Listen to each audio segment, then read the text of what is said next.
Chapter 21. Eggs and bacon bubbled in the frying pan, but the scent had yet to wake Lars. From the coma sleep he'd fallen into last night, Mireio didn't mind.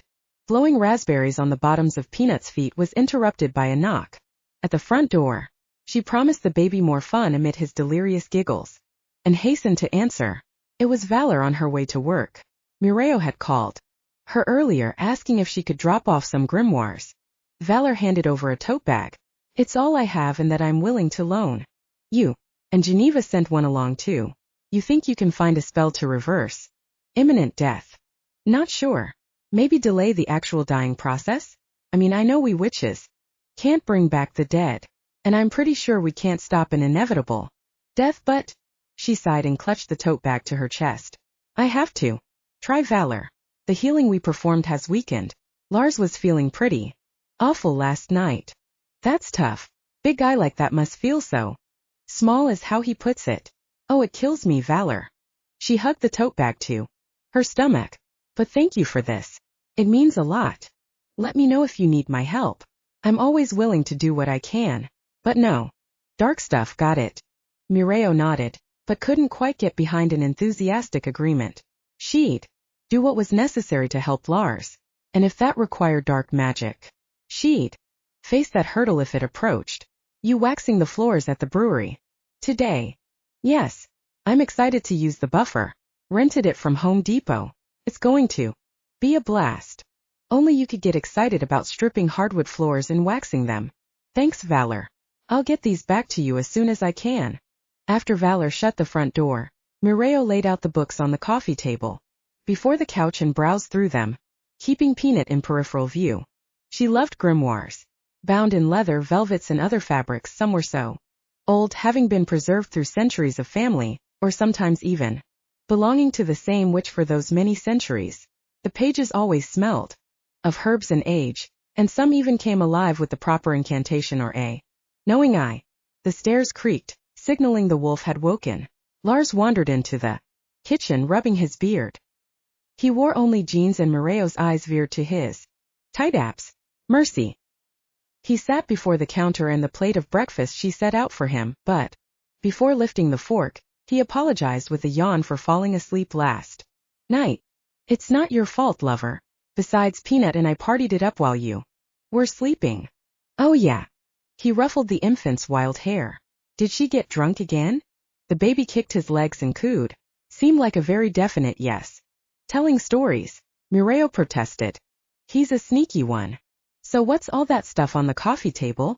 He shoveled in eggs and growled a satisfied noise. Mireio pulled out the ingredients for the cupcakes she intended to make after the breakfast dishes were cleared. But now that he'd asked, she had to tell him. It occurred to me last night that I'm a witch. He cocked a brow above a dimpled smirk. And that witches cast spells. All kinds of spells. Right. But we can conjure so many other kinds of spells. Is that so? Bring back the dead. But you're not dead, are you?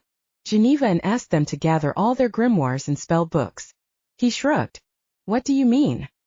Chapter 22. Mireio laid her hands on the various grimoires stacked on the floor, trying to sense a lingering remnant of Lars's touch. On one she immediately felt his gentle warmth, and she opened it and paged through. It was the grimoire dedicated specifically to women. This one he must have explored with more than a little discomfort.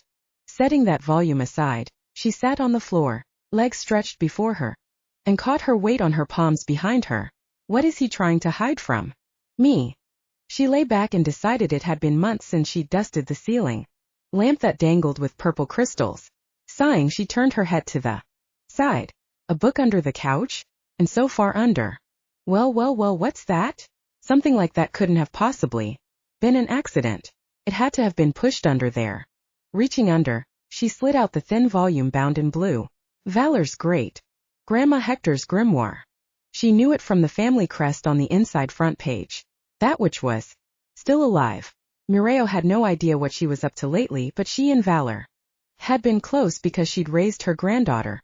So many witches had been raised by their grandmothers. It almost seemed the norm as opposed to an exception. Hector Hurst had also practiced dark magic on occasion, so what was compressed between the covers of this grimoire gave Mireio a warning. Tingle. Had that same warning frightened Lars, someone unfamiliar with the intricacies and dangers of magic? To shove the book as far away as possible. Chapter 24. Mireio turned before the mirror in the tiny department store dressing room. Geneva sat on the bench observing with the practiced eye of a seasoned fashion designer. Mireio had found a sequined pale pink dress that stopped at her thighs and whose back plunged to above her waistline. In front it draped to reveal her cleavage. Add to that the 5-inch silver Pradas and she was in love with her bad self right now. I'm not sure. Geneva tilted her head against the wall where half a dozen rejected dresses hung. Oh, come on, Geneva, this one is perfect. And I am so not going to wear white. I'll spill beer or drop a cupcake on it. I think Lars will love this. 1. The dress is gorgeous. Your bright hair falling over the pink sequins makes it all rock. But I'd wear red shoes with it. Good call. Back to the shoe department. But what are you not sure about? Geneva stood and unzipped Mireio down the side. You're getting married in 2 days. You've dated the guy for what? Long enough. I love him, Geneva. And he loves me. She crossed her arms unconvinced. The perfect cat-size black liner she always wore gave her a majestic demeanor, even though she was shooting daggers. And Mireio right now. You sure this isn't some freaky rush thing so when he dies his kid will have a mom? She gaped at Geneva, but the woman merely shrugged and waited for a reply. No, it's not like that. Mireio slipped the dress from her shoulders and spied her lying eyes in the mirror. Okay, so part of it might be me wanting to have as much time with him as I can. And I love Peanut. I would much rather he comes to me than become a ward of the state, or whatever happens if Lars should die. She slipped down the dress to puddle around the high heels, which he's not going to do. I thought the doc gave him a couple months. Seems like his expiration date should be coming up pretty fast. You're rude, Geneva. I'm playing devil's advocate here. Yes, and she couldn't blame her for that. But Mireio had thought about all this. She couldn't change any of it. Well, not without one last attempt. What's so wrong about me wanting to grab a little happiness? For wanting to make Lars happy? Nothing. But you're trying to convince yourself he's not going to die. What? Do you know that the universe doesn't? Let me tell you. 2 days later, Lars drove to Anoka with his bride at his side. They decided to hold the wedding ceremony down by the Rum River, behind the decadent dames, so that afterward the party could move to the brewery. Lars had picked up Mireio, who had bounded out of her house in sweats and a t-shirt. Strange attire for her. Was this her idea of a casual affair? He was feeling itchy in the dress slacks and white shirt. He'd even rented a tie, which clipped on. Thank the gods. He'd mess with that later. He cast Mireio another glance.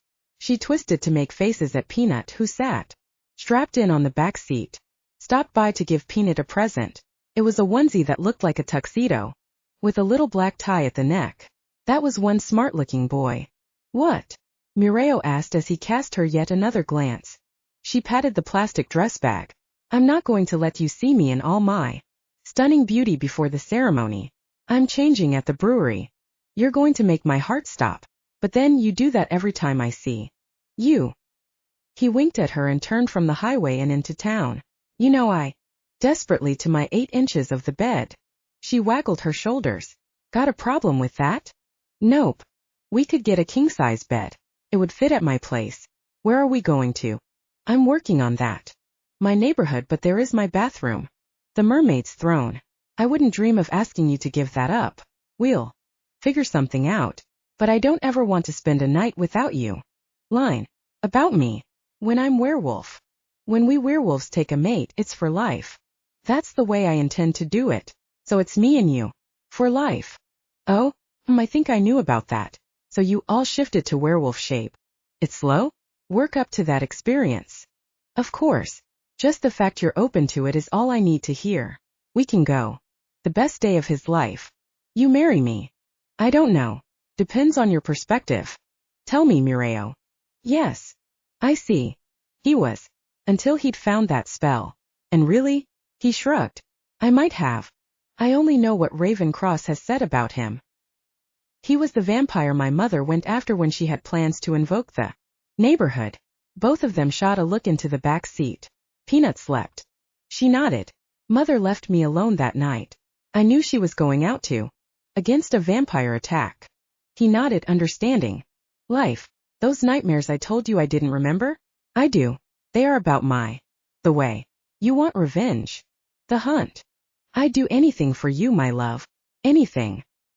He wished she'd told him sooner. He would have never said anything against Mother while Mireio had watched. Hell, what a thing to have experienced.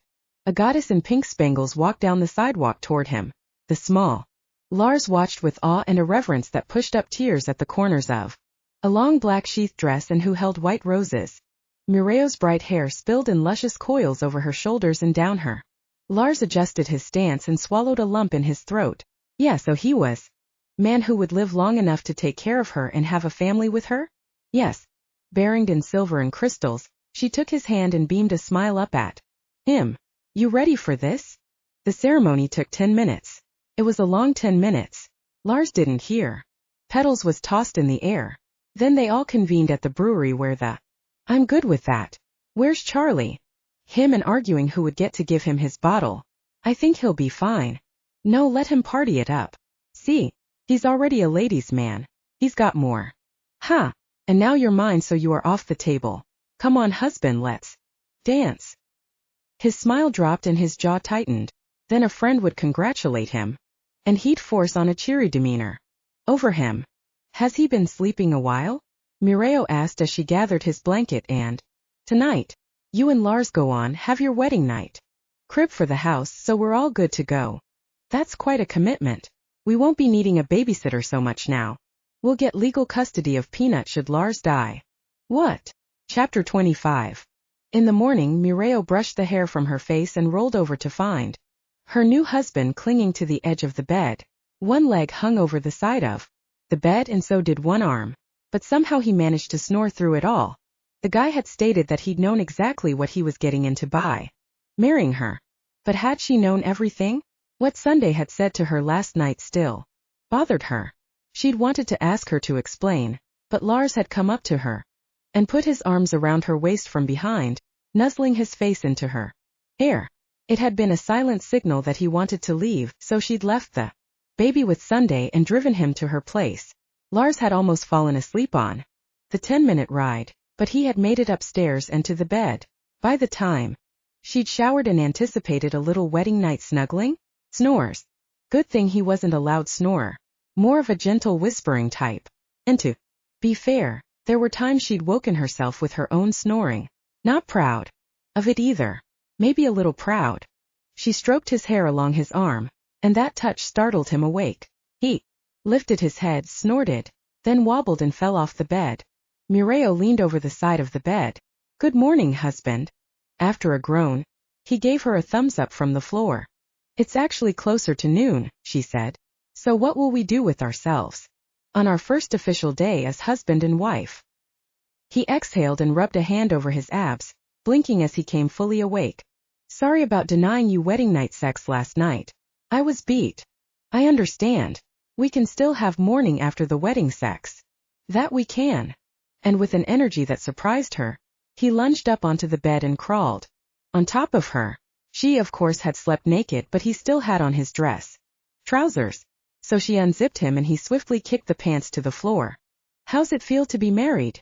He asked, then lashed his tongue over her nipple and sucked it deeply. Oh goddess, yes.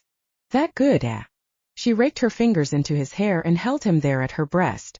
Her body reacted to his intense motions by arching and squirming and every nerve ending sang. When his fingers slicked between her legs and pressed firmly against the edges of her opening, she gasped. The man knew she liked pressure there, that sometimes he didn't even have to enter her to coax her song to a wild rocking anthem. I think I found the right spot, he murmured against her ear, then tugged the lobe with his teeth. Like this. He glided his fingers firmly along the opening, contacting her clitoris, and occasionally slipped his thumb over her swollen pearl. Oh yeah, my witch is so happy she can't even speak. Clinging to the sheets, she threw her head backward and it slid off the edge of the bed. He kissed her throat, laving her skin with his hot tongue, and his fingers increased pressure as he slowly stroked her to a long and moaning climax. Erection against her leg. Panting and laughing at his admiration for her, She gripped his hair from him and gripped his cock. My turn. Make a topping, sprinkled it with cinnamon and set the plate before Lars, who. He put up 3 fingers and she happily dipped more bread into the mix and. Boy. What's that? I suppose I should head over and pick up Charlie. Hate to leave. Stood. That's not completely true. Knew what I was doing. I knew that I was becoming Charlie's stepmom. I adore. But you're still going to change the will. She eyed the browning toast in the frying pan, knowing it needed to be. I honestly don't know. It's why I still haven't made changes to the will. On the other hand, no one knew if Charlie was actually werewolf. He could be. Side was burned. He bowed and kissed her softly, slowly. His mouth melted. That night they sat out on the back porch. Fireflies fluttered in the garden. Narrated to his son. That swallowed her with its wide white wings. You just like to read, don't? Been thinking about it. I'm swaying toward you for adopting Charlie. In fact. Really? Her and back to me, that could be the challenge. I only know that she headed. Wasn't an address to contact her because, well, at the time she was on the. Right. The guy who fathered your daughter's son. Whom you probably don't even know. If she has a mom. Like that. Well. What's that? She doesn't want to be found. But it's the same kind of situation. Me.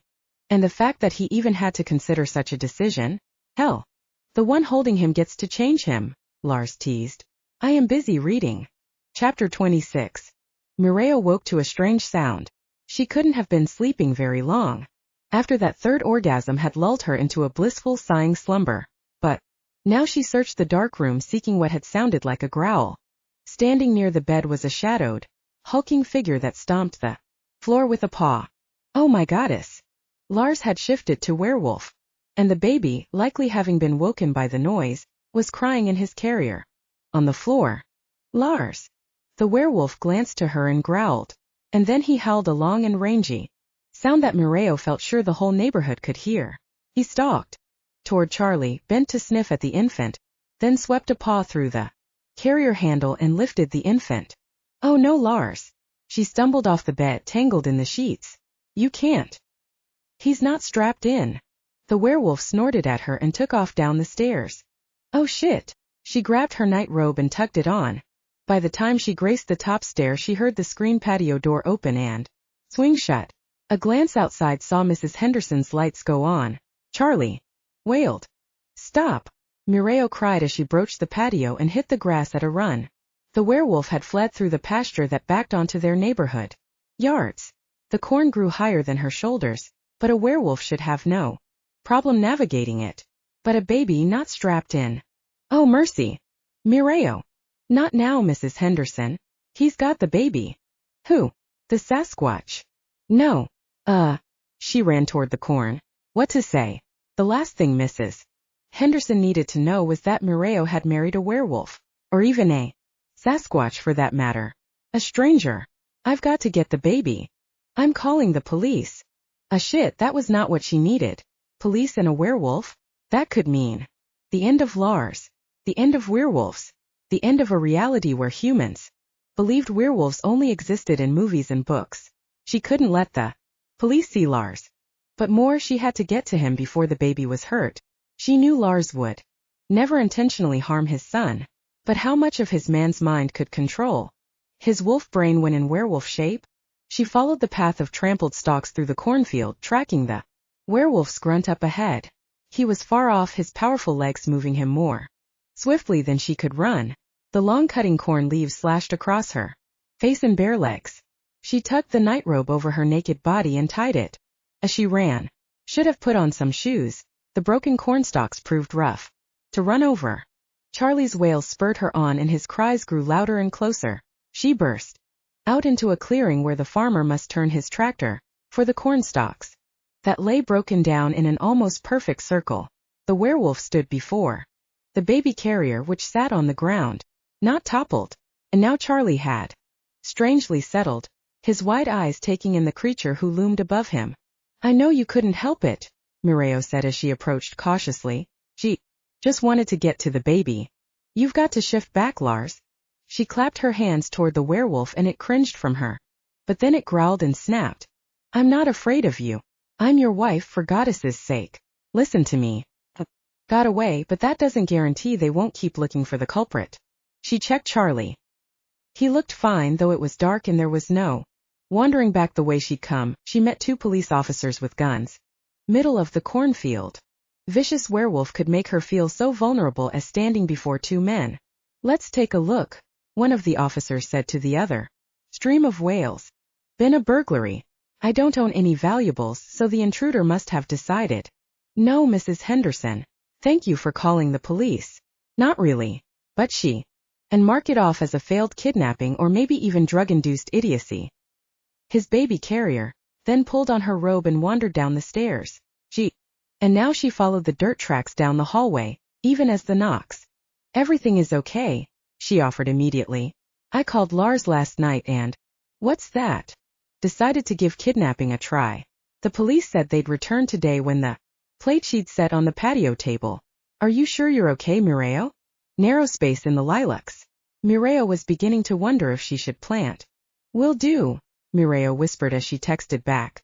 Grasses with the baby snuggled up on his chest. White daisies dotted Lars's.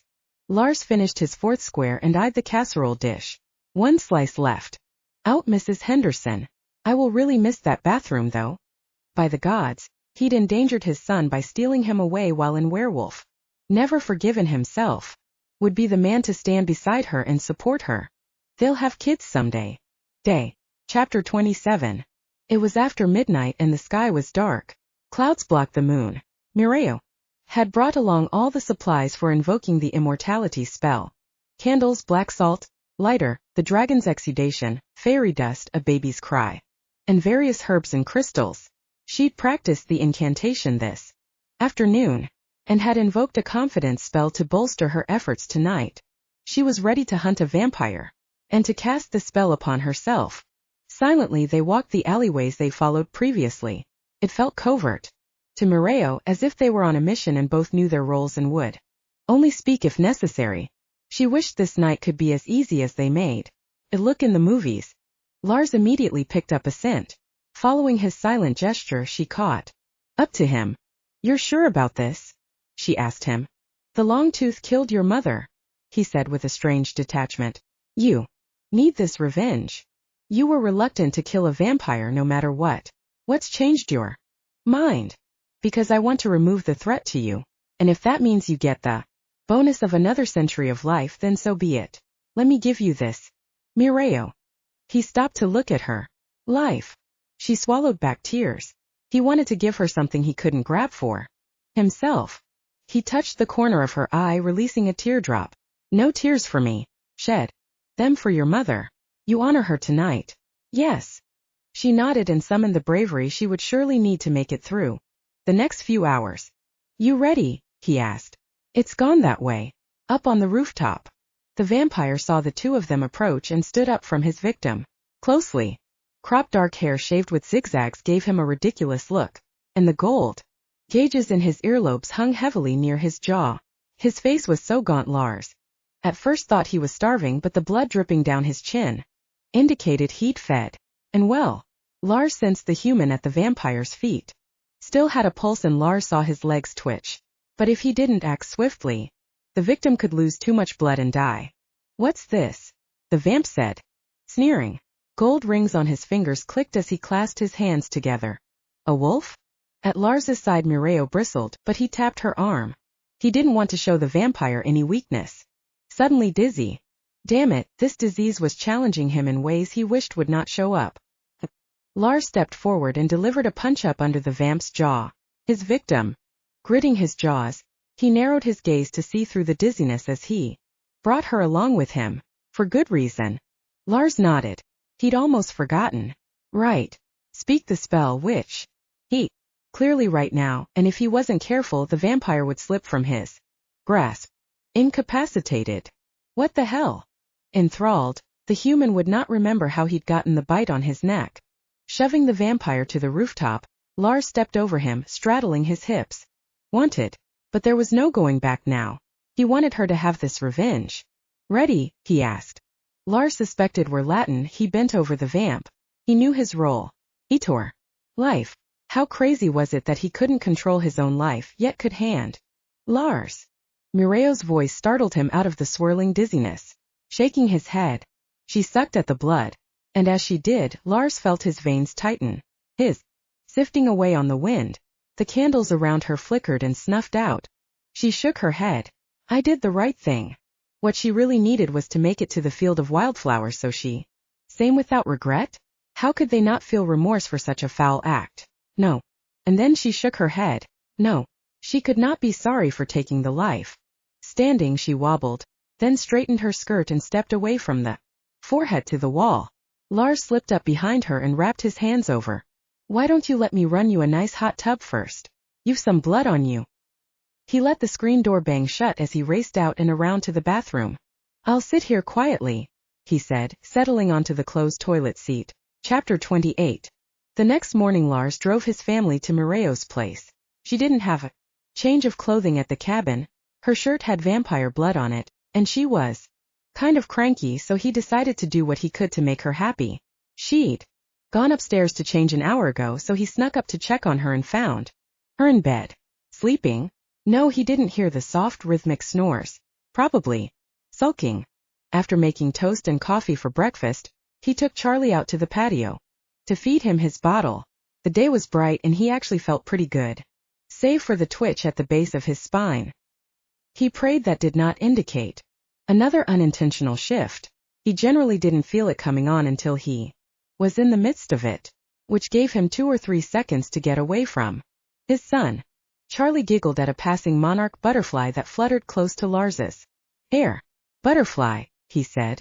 Can you say that? Charlie burbled nonsense. And Lars hoped he'd get to hear his son say daddy before life decided to up and leave him. A rustle in the lilac bushes verified what he'd just sensed. Mrs. Henderson stepped through the leaves and when she spied him gave a little wave. She carried a plate of some kind of baked good that Lars had no intention of turning down. How are the Gunderson boys today? She asked, handing Lars the plate. We're both chipper and eager to chase butterflies. Charlie grasped out for Mrs. Henderson and she gave Lars a hopeful look. Can I hold him? Sure. He handed the boy over and the woman seemed to handle him well enough.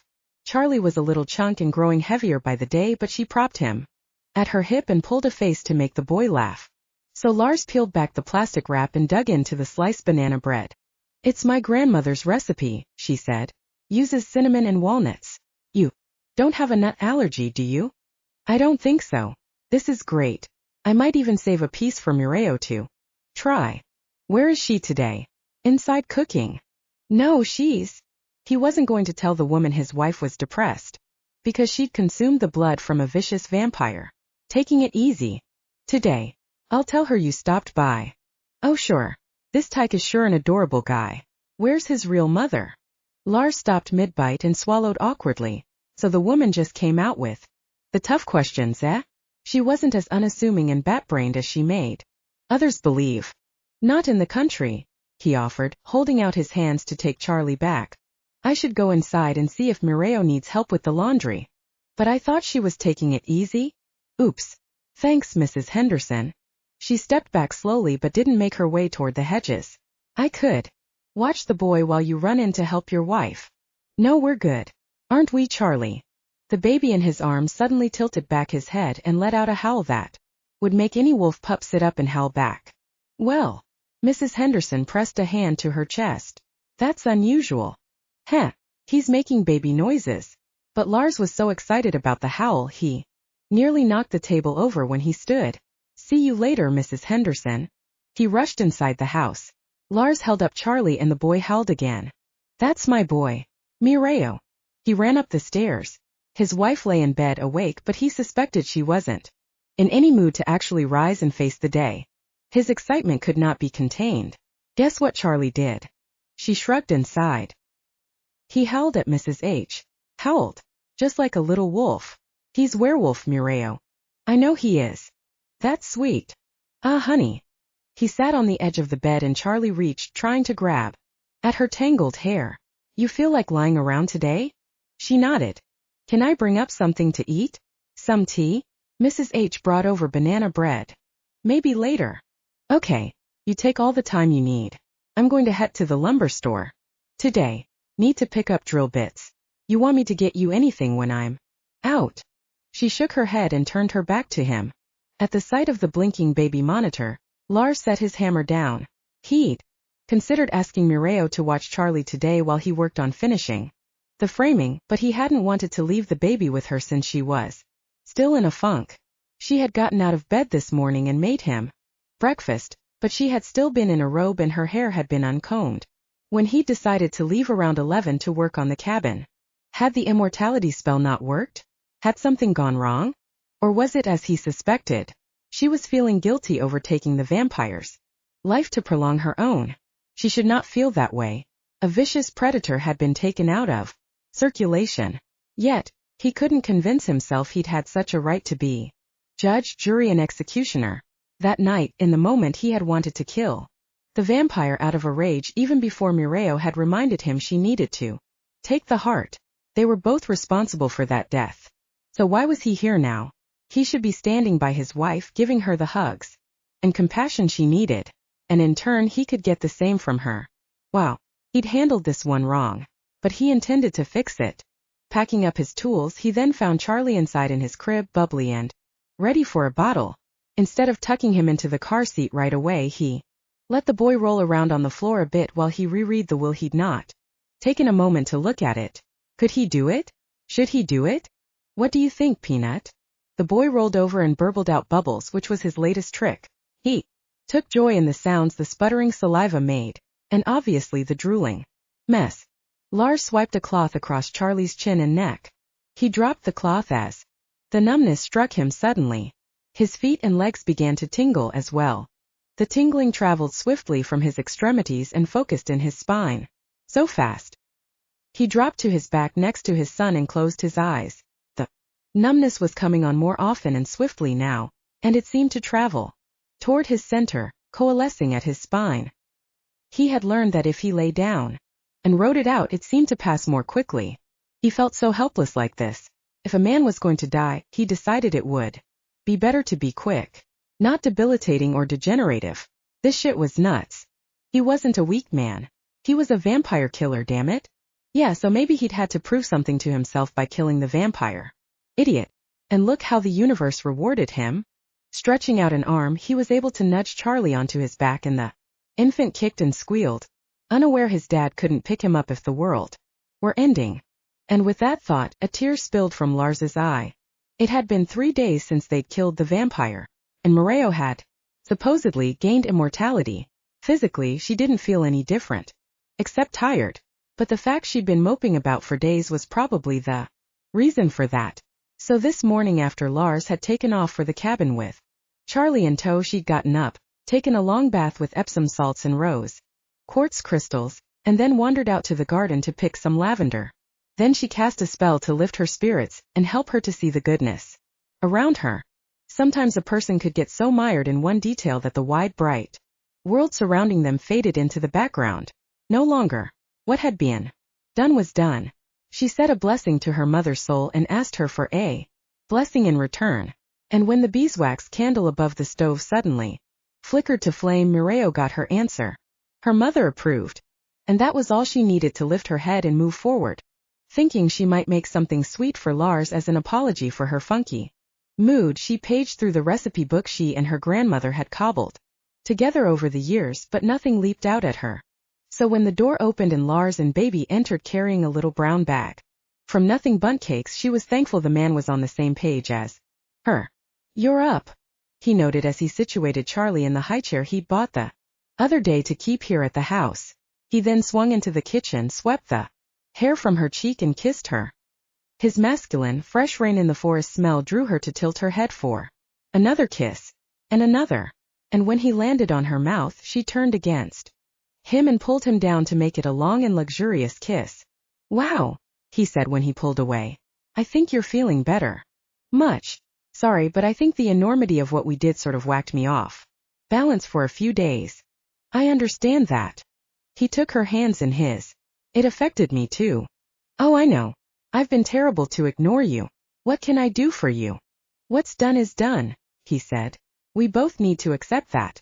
And if that's too hard, I picked up something that might help. He grabbed the paper bag and shook it.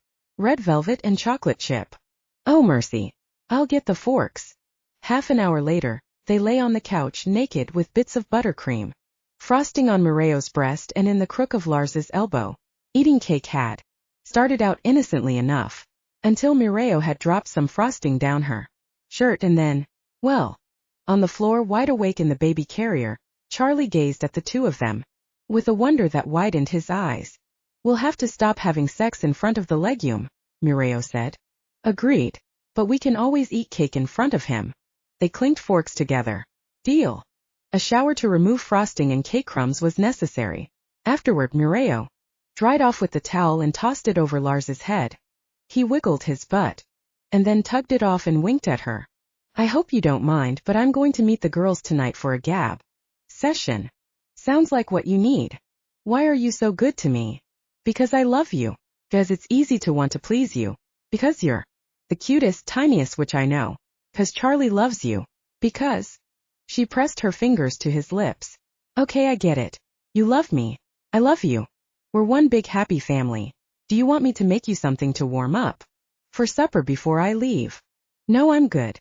I can manage a few things by myself. I've survived this long. Indeed you have. You could bring home a growler of the oatmeal stout if you like. I love that stuff. That's the only brew I never put a spell on. He winked at her. You've already bewitched me. Spells aren't necessary. No, I suppose not, she said, but her mind rushed to the plan she had. A spell would be very necessary. Chapter 30. A week later, Mireio stood before the beehives after the sun had set. Hundreds of insects buzzed in the air, returning to home base with their pollen loads for the evening. Lars was in the cabin reading to Charlie about how to unclog a drain. She'd suggested he look it up online before going after the kitchen sink that had been causing them issues for days, and her wolfie man was always eager to read and learn. He'd been exuberant to a fault since the night she and her witch friends had performed the death-dissuading spell. It had worked.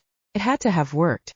And while she'd suggested Lars go to the doctor to have those tests done all over again, he would have nothing to do with such nonsense.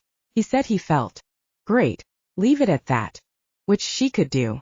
Mostly. Yet she pined for some sort of reassurance. Some promise that the future she had with her husband would be long and not cut short by a disease that may or may not have been defeated by witchcraft. No one ever knows when they'll die, she whispered to the bees. I had immortality for a few days. Now it's gone. And for a good reason. She'd given her husband life. And that was all that mattered. She would never again have a chance to cast the immortality spell. Worth the sacrifice. No question. He is such a kind man. I love him beyond words. Take care of him, she said. To the bees. Please. And watch over our whole new family. Promise I will. Never stop loving him. The bees continued to buzz, their wings busy and their furry bodies industrious. Mireio said blessings to them and then cast a spell across the meadow, stirring the flowers to tilt up their petals and reach for the setting sun. Lars gripped the edge of the bed to prevent himself from falling onto the floor and instead rolled to his side, snuggling up close to his wife's warm, naked body. Her hair tickled over his face and he nuzzled into it, seeking the faint cinnamon scent that still lingered on her.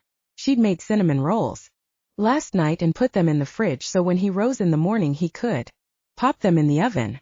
She intended to get up when the oven timer went off and deliver to him the warm rolls while he worked. The witch had a curious method to doing things that all seemed to revolve around food and creating delicious memories. He liked that about her. He kissed her head and she moved slightly but still slept, gliding his hand down her arm. He closed his eyes and drew in the softness of her skin, the warmth that emanated from her, the utter grace and beauty that had agreed to be his wife, Charlie's mother, the witch to his werewolf. Life was good. And it was really good lately because he'd not experienced a single symptom, nor shifted without volition. The spell had worked. He'd beat the disease. Maybe. But he wasn't willing to risk going to a doctor to find out otherwise. Life was to be lived without caution, and he intended to do so. In fact, he had finally gotten the courage to tell Dean and Sunday that he was changing his will, but only to reflect that Mireio was his wife and should he die, all his possessions would go to her. And Charlie's mom had signed the papers and emailed them back. Now Mireio was officially Charlie's legal mother. And should Lars ever die, Charlie would remain with her. All was well with him. Rising, he pulled on his jeans and a t-shirt, then tiptoed over to the crib. Charlie lay on his back, arms spread and legs splayed wide. He slept like the witch, using up all the mattress. Lars smirked at that. He'd sacrifice all his space for his two favorite people. He padded over to the fridge, pulled out the cinnamon rolls and removed the beeswax-coated cloth. Then he turned on the oven, set the timer and placed them inside. Grabbing his boots by the door, he walked outside and around the back to the framework. The south wall was almost complete. He planned to order windows today and they'd be in by next week. He walked between the back of the new work and the bathroom, only about 10 feet. He could either craft a narrow hallway that led to the bathroom, expand the expansion even further, or move the bathroom up to Nestle against the main house, which would involve a whole lot of plumbing work. A hallway to start, he decided. At least for the winter. Can't have my bride walking out in the dead of winter after she's soaked in her bath. The sheetrock needed to be put up today. It was a tedious job, but he had all the right tools, which made it easier. Lars walked over to the stack of sheetrock. He'd left his tool belt in the bee shed yesterday because before coming in for the evening, it had started to rain. Striding over to the shed, he smiled because he realized he had everything he'd ever wanted in life. And more. How had a wolf like him gotten so lucky? And to have dodged death? Must have been due to the magic that had entered his life. Mireio had called it fierce magic. Indeed it was. To his right, the sun flashed on the horizon, pinking the sky and promising a warm August day. Already the bees were headed out on their pollen routes, which would take them across the field of wildflowers, and miles away in some cases in search of nectar. He walked past the spot where Mireio had fallen to her knees the night that she'd drunk the vampire's blood. He knew she'd gotten sick, and the next morning when he'd come out to toss some dirt over it, he'd seen that it was gone. The bees had landed on the blood-covered flowers and drunk it. Weird. But that was bees for you. He'd once read about bees producing blue honey, because they'd gotten into some melted sugar candies tossed into an open factory dumpster. And now that he thought of it, he wondered about experimenting with planting some new flowers next summer. Pollinators thrived on a variety of flowers. He'd have to talk with Mireio about it. She knew about things like flowers. Stopping before the bee shed, he reached to open it when a sudden twinge in his chest stopped him. He clasped a hand over his heart. Something stabbed at him and burned. It clenched his spine from neck to hips. He cried out, but that sound was abruptly cut off as he blacked out and his body dropped there on the dew-frosted grass before the hives. Mireio had listened to Lars carefully place the rolls in the oven and then sneak out. He was so thoughtful, trying not to wake her. She loved the big ol' wolf.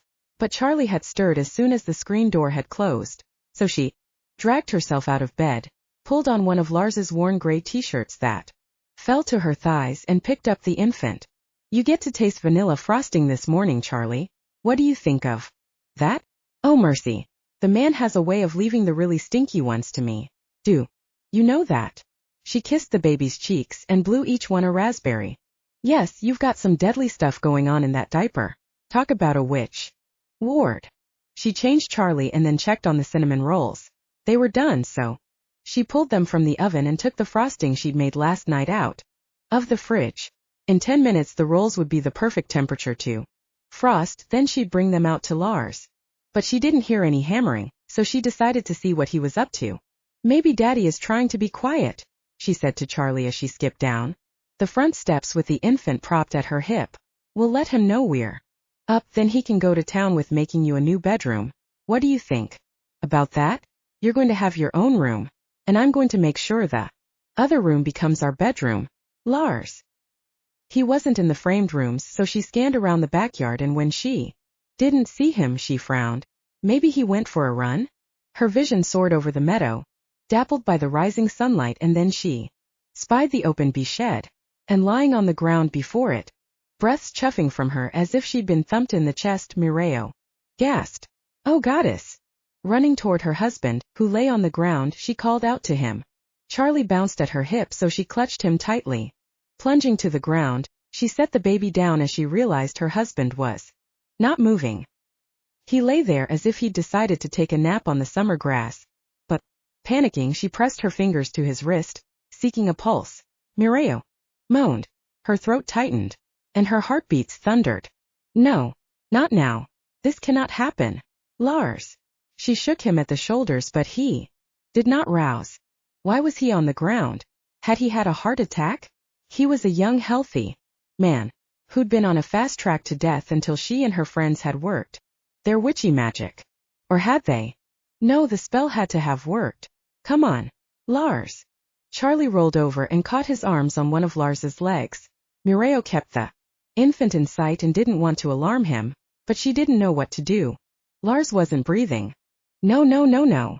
Pressing her palms to his chest, she remembered the CPR training she and her friends had taken in case they ever needed it at the brewery. She pumped his chest with both hands. This can't be happening. She had to call for help. Her cell phone was in the cabin. She didn't want to leave Lars. She bent and pinched his nose. Tilting back his head, she breathed into his mouth. No reaction. She pumped at his chest again.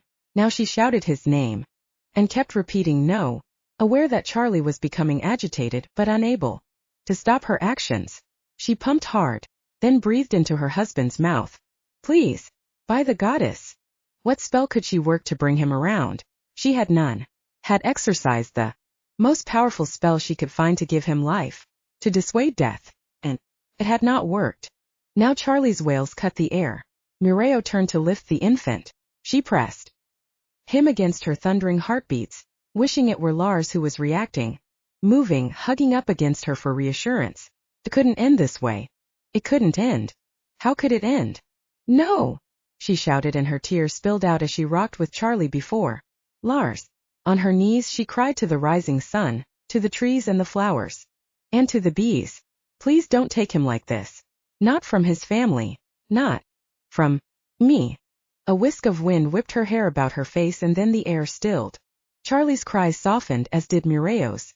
She looked about, feeling a weird tingling in the atmosphere, as if magic but not something she had invoked. What's happening? Please don't take him. Please. And then she noticed the dark swarm that rose up from the hives. It was thick and wide and buzzed loudly with the flutter of thousands of wings.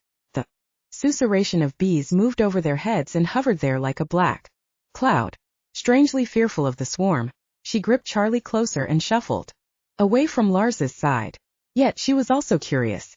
What would cause the bees to act so? Charlie stopped crying and pointed up at the bees. He babbled something that sounded like bah. Yes, bees, she said on a tearful sniffle. What do you think they're doing? Are they flying over your daddy? The swarm congregated over Lars's body, lowering as if it was a single entity. Some of them landed on him, crawling over his face and skin, and then Mireio noticed the ones that had landed on him were falling away, dead. Bees didn't just die like that. Not unless they stung someone. They're stinging him? No, she pleaded, but it came out as a whisper. Bees would not sting unless provoked. What were they doing? A rain of dark droplets began to fall over Lars's body. Mireio thought it could be honey, or perhaps the waxy propolis that the bees exuded after they'd processed the pollen in their bodies. Whatever it was stained red, almost as if it were blood. Instinctively, she glanced to the place where she'd knelt weeks earlier, sickened after her cruel act, which had served to give her immortality. Or had she expelled so much vampire blood that she'd never had immortality? And the blood that could have given that to her? Had the bees taken it up and somehow alchemized it into their honey? Now, watching the bees with awe, she held Charlie as he stood in her arms and pointed at the swarm. The infant was in as much awe as she. If the bees had consumed the vampire's blood, could they possibly have taken on the immortality spell? Whatever was happening, she had no intention of interfering.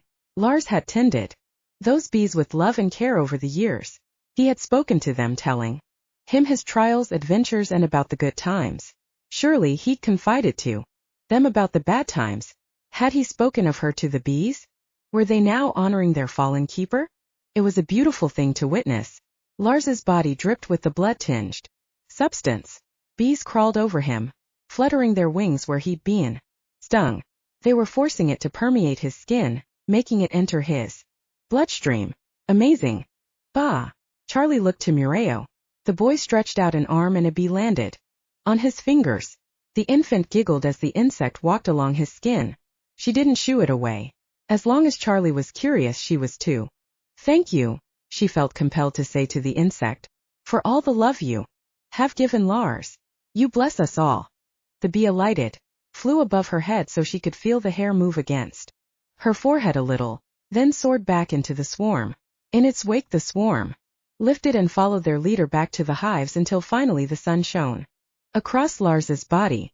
Making sure that there were no work tools lying about, Mireio set Charlie down and slowly crawled on her hands and knees toward Lars. Her husband's clothing was soaked from the bee's mysterious honey bath, and while she'd been certain he'd been stung, dozens of dead bees lay around him, she didn't see any swollen stings on his skin. She dared to touch his cheek, then smoothed her fingers along his beard, thinking this might be the last opportunity she had to touch him so intimately. Her tears dropped onto his chest and she plunged forward to hug him, drawing in the sweet taint from the sticky substance the bees had left behind. She sniffled and listened as behind her Charlie burbled gaily. She must remember this moment with joy and give thanks for the short time they had had together, and hope for a future with Lars's son. He'd given her something special. She would honor his wishes and raise his child as her own. So when the body beneath her suddenly jerked, Mireio let out a chirp and shot upright. Lars! The werewolf groaned and his eyelids fluttered. Bee substance dripped from his lashes as he opened his eyes and looked at her. Mireio, I love you. Epilogue. 4 months later. The first storm of the season dropped 6 inches of snow in the first week of December. The day was bright and the air crisp. Lars clapped his gloved hands together while he waited for Mireio to situate herself on the big red plastic sled with Charlie in her lap. She'd bundled him up in a puffy blue snowsuit that made him look like a ball of dyed wool, but his little eyes gleefully beamed up at Lars. You ready, Charlie? He asked. Onward, Mireio called. Lars gave a tug and headed down the path that cut through the forest. Snow crystals fell from the tree branches, clattering softly against one another. Red Fox darted ahead of them, and life had never been better. With Mireio's encouragement, he had returned to the doctor for another battery of tests a week after the amazing rescue mission performed by his bees. And the doctor had been speechless. He'd pronounced him healthy with no signs of the degenerative failings he'd previously shown. Though he'd warned him that something like this could return, he told him to leave and live life, which was exactly what Lars intended to do. He'd been given a second chance. He wasn't going to waste a single moment. The cabin's addition had been completed 3 weeks earlier, and Charlie's room was currently being furnished. Mireio had talked him into making the other room their bedroom, which he could totally get behind, and with a makeshift hallway connecting the new addition to the bathroom, he had big plans to make Mireio the biggest, most awesome bathroom ever come spring. Then they could sell her house in town. Snowflakes sprayed up in his wake and Charlie giggled. The boy was walking now with help, and Lars already thought he was growing up too quickly. Good thing he planned to be around for a long time to watch that lightning-fast growth. The bees had saved him by dripping the vampire blood-infused honey substance over him. He knew that to his very bones, and so did Mireio. Not a day went by that they didn't thank the bees, even as they now hibernated for the winter. And Mireio, his gorgeous witchy wife with a smile that truly gave him life. There was a reason he'd run through her yard that night so many months ago and had seen her standing there naked. The universe had known they belonged to one another, and now as a threesome they intended to live, love, and hopefully make the family bigger. Life is filled with challenges, struggles, trials, and hardships. We can never know when we will die, only that it will happen someday. Live now, live for every moment, and bless the bees.